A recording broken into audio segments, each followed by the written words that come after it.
ब्रह्ममुरारिसुरार्चितलिङ्गं निर्मलभासितशोभितलिङ्गम्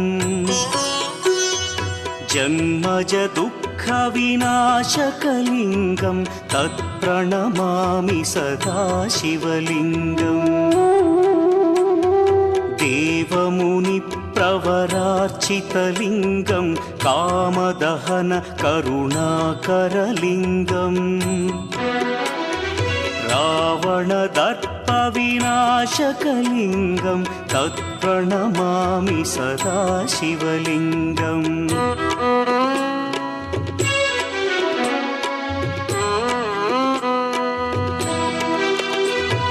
सर्वसुगन्धसुलेपितलिङ्गं बुद्धिविवर्धनकारणलिङ्गं सिद्धसुरासुरवन्द्यलिङ्गम्